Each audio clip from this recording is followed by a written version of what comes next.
तो यार अस्सलाम वालेकुम, क्या हाल चाल है आप सबको। उम्मीद करता हूँ कि आप सब खैर खैरियत से होंगे। तो यार आज की वीडियो में हम बनाने जा रहे हैं digital clock using HTML CSS and JavaScript. तो जैसा कि आपने स्क्रीन के ऊपर देख सकते हैं कि हमने यहाँ पर एक क्लॉक बनाई हुई है जहाँ पर हमें टाइम शो हो रहा है AM PM फॉर्मेट के अंदर। उसके नीचे हमें डे हमारा शो हो रहा है, नीचे से हमारा साथ मंथ है, हमारे साथ डेट है और साथ ही हमारा जो ईयर चल रहा है, जो करंट ईयर है वो चल रहा है। तो आज हम ये बनाने जा रहे हैं। तो आज जो यार आज की वीडियो को शुरू करते हैं। तो सबसे पहले मैंने यहाँ पर 3 फाइल्स बना ली हैं जो कि index.html है, स्टाइल CSS है और main.js है। स्टाइल CSS के अंदर मैंने अपना जो रूट है मैंने उसे इंक्लूड कर लिया और साथ मैंने एक फॉन्ट को यहाँ पर इंपोर्ट कर लिया है। ठीक है? तो सबसे पहले मैं यहाँ पर index.html के अंदर एक बॉयलरप्लेट टेम्पलेट खोल लेता हूँ। उसका जो टाइटल है मैं वो दे देता हूँ डिजिटल क्लॉक, डिजिटल क्लॉक। उसके बाद मैं यहाँ पर लिंक कर लेता हूँ अपना CSS और मैं यहाँ पर लिंक कर लेता हूँ अपना स्क्रिप्ट के साथ main.js। ठीक हो गया। तब यहाँ पर मैंने बॉडी के अंदर एक कंटेनर बनाना है, क्योंकि कंटेनर ज़्यादा ज़रूरी होता है। कंटेनर बनाना है, उसके अंदर मैंने एक और डिव बनाना है जिसको मैंने आईडी देनी है डेट, बल्कि पहले टाइम एंड देन एक आईडी बनानी है जिसको हमने देना है डेट। इसके अंदर मैं सैम्पल टेक्स्ट फिलहाल कुछ इनपुट कर रहा हूँ ताकि हमें आइडिया हो जाए कि हमारा जो टेक्स्ट है वो किस तरह का शो हो रहा है। 00 AM। उसके बाद यहाँ पर मैं एक रैंडम डेट डालता हूँ, लाइक आज 24 सितंबर है, 24 सितंबर 2025। ठीक है। तो हमें यहाँ पर शो हो रहा है कि ये है हमारा, मैं इसको टर्मिनल को यहाँ से क्लोज कर देता हूँ। तो हमें यहाँ पर शो हो रहा है ये है कि जी हमारी जो टाइम है वो ये है और जो डेट है वो ये है। ठीक है। अब उसके बाद मैं आता हूँ अपने CSS के अंदर। CSS का मैंने अपना जो रूट है उसे इंक्लूड कर लिया है। अगर आप चाहते हैं कि रूट के ऊपर मैं एक डेडिकेटेड वीडियो बनाऊँ, उसके अंदर समझाऊँ कि आपको ये रूट क्या है और हम इसको किस तरह इस्तेमाल कर सकते हैं, तो मुझे कमेंट सेक्शन में बताएं, मैं आपको ज़रूर बताऊंगा। और साथ ही ऊपर मैंने एक फॉन्ट को इंपोर्ट किया हुआ है। अगर तो आपने CSS क्लासेस अच्छे से लिए होंगे तो आपको आइडिया होगा कि ये फॉन्ट को इंपोर्ट कैसे करते हैं और ये फॉन्ट कैसे काम आता है। यहाँ पर मैं सिंपल जो हमारी जो बेसिक स्टाइलिंग होती है मैं उसे 0 0 कर लेता हूँ, मार्जिन 0, पैडिंग 0, उसके बाद बॉक्स साइजिंग बॉर्डर बॉक्स। उसके बाद जो हमारी फॉन्ट फैमिली है वो आएगी ऑसवर्ल्ड। आई थिंक सो यही इस फंड का नाम है, ये इस फंड का नाम है। मैं इसको यहाँ से कॉपी पेस्ट कर लेता हूँ ऐसे। ठीक हो गया। उसके बाद यहाँ पर हम इसको बॉडी बॉडी का जो टैग है उसको ओपन करते हैं। यहाँ पर हम इसको देंगे display flex justify content center align item center height 100 VH, ताकि एक प्रॉपर तौर पे सेंटर में आ जाए। मेरा CSS सेटिंग्स में इंक्लूड नहीं हुआ है। स्टाइल्स हाँ अब इंक्लूड हो गया, जो उसका फॉन्ट है वो भी चेंज हो गया, साथ ही सेंटर में भी आ गया स्टाइल CSS। उसके बाद मैं इसको एक बैकग्राउंड कर देता हूँ, background colour minus minus back, और इसका जो कलर है उसका मैं कर देता हूँ माइनस माइनस वाइट। ठीक है, ये आ गया। अब उसके बाद मैं अपना जो कंटेनर है उसको देता हूँ display flex justify content center align item center. ठीक है। और उसके बाद जी फ्लेक्स डायरेक्शन कॉलम, ताकि ये एक कॉलम के अंदर आ जाए। उसके बाद मैं यहाँ पर अपनी एक जो जो हमारी आईडी थी टाइम की, मैं उसको सिलेक्ट करता हूँ एंड देन मैं यहाँ पर जो अपनी फॉन्ट साइज है मैं उसको फॉन्ट स्टाइल नहीं, फॉन्ट साइज, यहाँ पर मैं इसको यूज़ करूँगा क्लैम्प फॉर रिस्पॉन्सिवनेस। सबसे पहले यहाँ पर हमारी वैल्यू आएगी 2 रैम कॉमा 15 VW कॉमा और 15 रैम। ठीक है। उसके बाद मैं इसका जो फॉन्ट वेट है मैं उसको कर दूंगा बोल्ड, ताकि ये बोल्ड तरीके से शो हो। ठीक है। उसके बाद दैट्स इनफ। उसके बाद जो हमारी डेट है वो आती है। अगर मैं अपनी डेट की तरफ जाऊँ, इसके अंदर भी मैं इसको जो फॉन्ट साइज़ है वो मैं इसको क्लैम्प का ही दूंगा, फॉन्ट साइज़ क्लैम्प। उसके बाद यहाँ पर आते हैं 0.5 RAM comma 5 VW comma 5 RAM. ये इसके दरमियान में एक कॉमा रहता है। ठीक हो गया। हमारी जो डेट है वो भी क्लियरली आ गया और साथ हमारा टाइम भी आ गया। तो ये हमारा CSS था। ठीक है। अब उसके बाद हम मूव करते हैं अपनी जावास्क्रिप्ट के ऊपर। हमने यहाँ पर दो दो चीज़ें क्रिएट की हैं, एक टाइम है और एक हमारी डेट है। ठीक है। तो क्या कहते हैं, अगर तो मैं इस जो टाइम वाले को सेलेक्ट करता हूँ, इसकी मैं आईडी कॉपी करता हूँ, यहाँ पर मैं लिखता हूँ constant time element equal document dot get element by ID. यहाँ पर आएगा जो हमारे हमने आईडी वहाँ से कॉपी की थी टाइम। उसके बाद नीचे एक बनानी है मैंने डेट का element, date element element equal document dot get element by ID. यहाँ पर आ जाएगा डेट। उसके बाद मैं यहाँ से उसके बाद यहाँ पर हमने एक फंक्शन ओपन करना है जिसको मैंने नाम देना है अपडेट टाइम इक्वल, ये हम एक एरो फंक्शन ओपन करेंगे बस ऐसे। फिर यहाँ पर हमारा ये एरो फंक्शन ओपन हो चुका है। अब हमने यहाँ पे डेट को डिक्लेयर करना है, like let now equal new date. अब ये हमारा एक फंक्शन है न्यू डेट करके। ठीक है। जब हमने इसे डिक्लेयर कर दिया है तो इसका मतलब ये है कि हमारे इस वाले कोड के अंदर हमने डेट को इंक्लूड कर दिया। तो मेरा कैमरे को क्या सूरत हाल है, नहीं सही है। ठीक है, उसके बाद मैं यहाँ पर बनाता हूँ let hours, hours equal now dot get hours,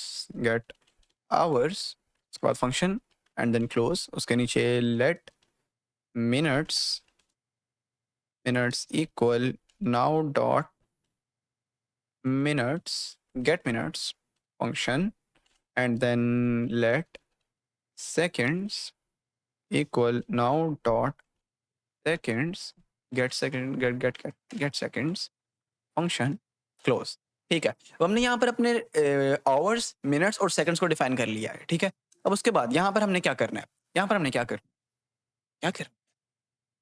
हाँ, याद आ गया। यहाँ पर हम एक और जो वेरिएबल है उसको डिक्लेयर करेंगे ताकि हमारा जो एएम पीएम है उसको हम टोटली तौर पे यूज़ कर सकें। तो अगर हमारा जो आवर्स है, जो हमारे आवर्स हैं वो ज़्यादा या फिर मतलब ऐसे या फिर ऐसे, अगर वो ज़्यादा या इक्वल हैं 12 के, तो हमारे पास जो वैल्यू प्रिंट हो के आनी चाहिए वो हो के आनी चाहिए पीएम, क्योंकि जब 12 बजे से टाइम ऊपर हो जाता है दिन के, तो जो वैल्यू होती है वो पीएम हो जाती है। अगर ऐसे नहीं है, मतलब 12 से कम है, तो उसकी वैल्यू हो जाएगी एएम। ये मैंने यहाँ पर एक टर्नरी ऑपरेटर के तौर पे ये यूज़ किया है। ठीक है, तो इसे लिखने के दो तरीके भी हो सकते हैं, like let AM PM is equal to, यहाँ पर आएगा भाईजान ऐसे एक खाली स्ट्रिंग आ जाएगा। इसको मैं फिलहाल के लिए यहाँ से कमेंट आउट कर देता हूँ ताकि ये तंग ना करे, इंटरफेयर ना करे। उसके बाद यहाँ पर आएगा इफ 12 आवर्स इज ग्रेटर और equal than 12 AM PM is equal to PM. ठीक है, उसके बाद यहाँ पर ऐसे ही नीचे आएंगे, यहाँ पर आएगा भाईजान else if hours is less than 12, यहाँ पर ऐसे करेंगे, इसको ओपन करके यहाँ पर करेंगे AM PM is equal to AM. हम ये दो तरीके इस्तेमाल कर सकते हैं, लाइक हम एक टर्नरी ऑपरेटर यूज़ कर सकते हैं, यहाँ पर हम यहाँ पर इफ एल्स लगा सकते हैं। तो जो टर्नरी ऑपरेटर है वो ज़्यादा आसान है, लाइक उसके अंदर हमने थोड़ी सी वैल्यू को पास करना है एंड देन हमारा जो फंक्शन है वो प्रॉपर वर्किंग में आ जाता है। ठीक है, अब उसके बाद हमने यहाँ पर लॉजिक डिफाइन करनी है कि क्या कहते हैं, जो 12 वाला है, लाइक जब घड़ी 12 से ऊपर जाती है, लाइक दिन का 1 बजता है, तो वहाँ पर जो हमारा टाइम जोन है वो शिफ्ट करता है 13 के ऊपर। लेकिन हमने इसको इस तरह इसके लॉजिक क्रिएट करनी है कि वो 13 पे ना जाए, वो 1 पे चला जाए। तो उसको हमने क्रिएट करने के लिए हमने सबसे पहले आवर्स का जो हमारा वेरिएबल है उसको लेना है, उसके बाद ऐसे करना है, जो इक्वल लगाना है, उसके बाद आएगा आवर्स मॉडुलस 12। इसका ये हुआ कि जब आवर्स का रिमाइंडर निकालेगा, ठीक है, तो लाइक क्या कहते हैं, अगर तो आवर्स को उसने डिवाइड करना है 12 को, लाइक अगर हमारे 12 आवर्स हैं, ठीक है, अगर 12 हो गया, लाइक 12 बज चुके हैं और उसने 12 से उसका मॉडुलस निकाला, तो उसका रिमाइंडर आएगा 0, जिसकी वजह से ये वाली वैल्यू हमारी ट्रू हो जाएगी। ठीक है, तो अगर तो ये वाली वैल्यू ट्रू नहीं होती है तो यहाँ पर 12 शो हो जाएगा। ठीक है, तो ये वैल्यू इस तरह क्लियर हो जाती है, लाइक हमारा जो टाइम जोन है उसको इस तरह शिफ्ट करेगा, ये लाइक 12 बजे के बाद 1 बजेंगे, 13 नहीं बजेंगे। उसके बाद यहाँ पर हमने ऐड करना है, जैसे ये 2 हैं, ठीक है, अभी फिलहाल अगर हम इसको क्या कहते हैं डिस्प्ले करवाएं, date time element dot text content equal, इसके अंदर ऐसे यहाँ पर हमने एक टेम्पलेट लेटर खोलना है आवर्स, यहाँ पर ऐसे, फिर एक और टेम्पलेट लेटर आएगा जिसके अंदर हम लिखेंगे मिनट्स, उसके बाद एक और टेम्पलेट लेटर आएगा जिसके अंदर हम लिखेंगे सेकेंड्स, ये दूसरा ब्रैकेट ओपन हो गया, सेकेंड्स, उसके बाद स्पेस देकर एक और टेम्पलेट लेटर ओपन करेंगे जिसके अंदर हम लिखेंगे एएम पीएम, यहाँ से हम ऐसे कर देंगे। उसके बाद डेट एलिमेंट आएगा, date element dot text content equal, यहाँ पर हम लिखेंगे now dot date to date string, यहाँ से ऐसे ऐसे और ऐसे। उसके बाद हम इस फंक्शन से बाहर आएंगे, यहाँ पर हम एक दफ़ा फंक्शन को कॉल करेंगे, कॉल किया तो यहाँ पर आप देख सकते हैं हमारे पास जो डेट एंड टाइम है वो अपडेट हो चुका है। ठीक है, लेकिन ये कॉन्स्टेंटली अपडेट नहीं हो रहा है, इसको अपडेट करने के लिए क्या करना है, लेकिन हम उससे पहले ये देखेंगे जो हमारा 8 है ये अकेला आ रहा है, लाइक ये एक सिंगल लेटर शो हो रहा है, हमने उसको 2 में शिफ्ट करना है, लाइक कहते हैं यहाँ पर 0 भी ऐड करना है।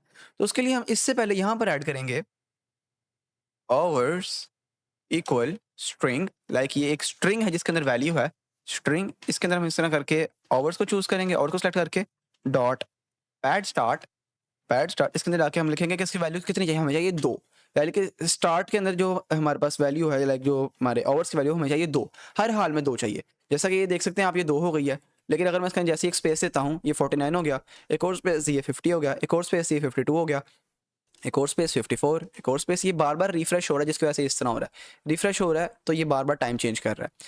अब जैसे ये 0 के ऊपर आया तो ये 0 के ऊपर आके अकेला हो गया, लेकिन हमें ये 0 अकेला नहीं चाहिए, हमें यहाँ पे 2 जीरोस चाहिए, तो हम यहाँ पर सिंपल ब्रैकेट के अंदर 0 लिख देंगे।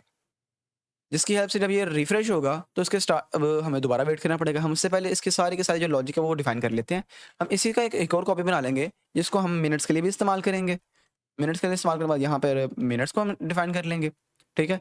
ये हमारा सारा का सारा अब हमने इसको करना है कि ये ऑटोमैटिकली जिसे कहते हैं अपडेट हो जाए ऑटोमैटिकली। लाइक हमें बार-बार पेज को रिफ्रेश ना करना पड़े टाइम देखने के लिए कि टाइम क्या हो रहा है तो ये रिफ्रेश ना करना पड़े। उसके लिए हम क्या करेंगे? उसके लिए हम अपडेट टाइम के ऊपर एक और फंक्शन डिफाइन करेंगे जिसका नाम है सेट इंटरवल। सेट इंटरवल के अंदर ब्रैकेट्स खोलेंगे। उसके बाद हम लिखेंगे अपने फंक्शन का नाम, कॉमा और कितनी देर बाद हमने इसको अपडेट करवाना है।